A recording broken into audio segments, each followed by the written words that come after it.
ఇది ఇప్పుడు మీరు అడిగిన మనస్ఫూర్తిగా ప్రశ్నకి గుండెల్లోంచి గుండెల్లో నుంచి ఆడుతున్న మాటలు. మనస కర్మణ మనస వాచ వాచ కర్మణ కర్మణ దువ్వాడ శ్రీనివాస్ అనే నేను ఉమ్, రాజశేఖర్ రెడ్డి గారి మీద, జగన్మోహన్ రెడ్డి గారి మీద నాకున్న అభిప్రాయం.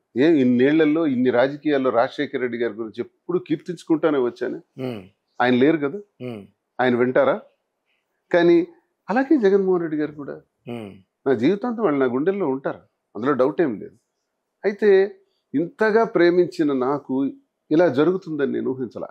ఉమ్, దానికి కారణాలు వ్యక్తిగత కారణాలని, వ్యక్తిగత కారణాలు ఉన్నాయి, నేనేమో రహస్యంగా ఉంచలా.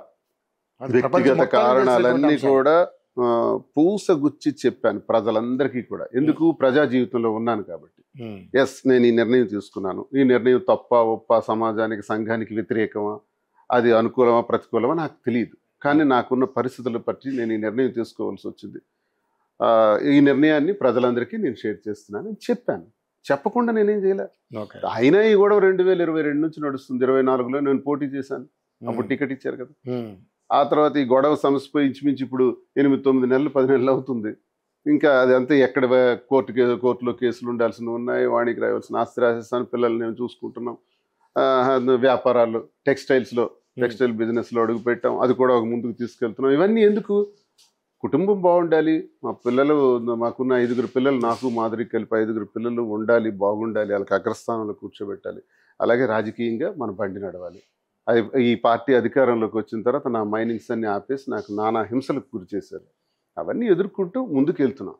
ఈ పరిస్థితుల్లో ఇది ఇలా జరిగింది. సార్, ముఖ్యంగా చూసుకుంటే మీరు సస్పెన్స్ అవ్వడానికి కారణం, మీ పార్టీ నుంచి మిమ్మల్ని తప్పించడానికి కారణం, మీరు లోకేష్ని పొగడ్డం వలన, లేక సనాతన ధర్మం పేరుతోటి ఏదైతే పవన్ కళ్యాణ్ గారి భార్య తిరుపతి వెళ్ళి తను మన దాన్ని ఏమంటారు కళ్యాణ కట్టలో తలనీనాలు సమర్పించుకున్నటువంటి అంశం మీరు పొగిడినందుక, లేకపోతే మీ వ్యక్తిగత జీవితం పార్టీ పటిష్టతకి ఎక్కడైతే భంగం కలిగిస్తుందో అనే ఉద్దేశంతో చేశారా? ఒకవేళ అలాంటి కార్యక్రమమే జరిగి ఉంటే మీరు అన్నట్టుగా 22 నుంచి ఈ తతంగం జరుగుతూ ఉంది. మరి అప్పుడు లేనిది ఇప్పుడు ఎందుకు ఈ నిర్ణయం తీసుకుని ఉంటుంది అనుకుంటున్నారు? మీరు చాలా బ్యూటిఫుల్ క్వశ్చన్, మంచి క్వశ్చన్, సమయానికి తగిందే అడిగారు. నేను ముక్కుసూటిగా మాట్లాడడం, కుండ బద్దలు కొట్టినట్టు మాట్లాడటం నాకు అలవాటు. రాజకీయాల్లో ఎప్పుడు నేను అలాగే వచ్చాను. అధికారంలోకి వస్తామా పోతామా, ఆపోజిషన్ రూలింగ్ అవన్నీ నాకు అనవసరం. మాట్లాడేది స్పష్టంగా ఆడతా. ఇప్పుడు మీరు అడిగిన ప్రశ్న లోకేష్కి సంబంధించి, లోకేష్ రాజకీయాల్లోకి ఎన్ని సంవత్సరాలు అయింది వచ్చి? నేను వైఎస్ఆర్సీపీలో చేరి ఎన్నేళ్ళు అయింది? 15 ఏళ్ళు అయింది. అవును. లోకేష్ రాజకీయాల్లోకి 10 సంవత్సరాలు అయింది. నేను రాజకీయాల్లోకి వచ్చి 25 సంవత్సరాలు అయింది. 2000లో ప్రారంభించాను.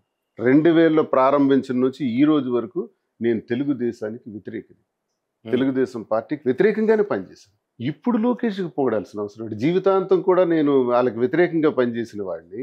దీన్ని రాంగ్ పోర్ట్రేట్ చేశారు. ఇలాంటివే మెయిన్ రీజన్స్. రాంగ్ పోర్ట్రేట్ చేశారు.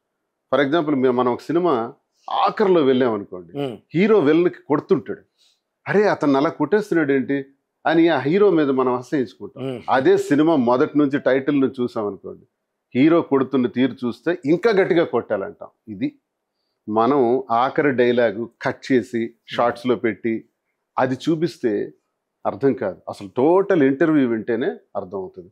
మీలాగే నాకు ఒక జర్నలిస్ట్ అడిగింది ఏంటంటే, ఇప్పుడు ఈ ప్రభుత్వానికి 29వ సంవత్సరం వరకు అధికారం ఉంది. ఈలోగా ముఖ్యమంత్రి పదవి పైన చర్చలు వచ్చే అవకాశాలు ఉన్నాయి.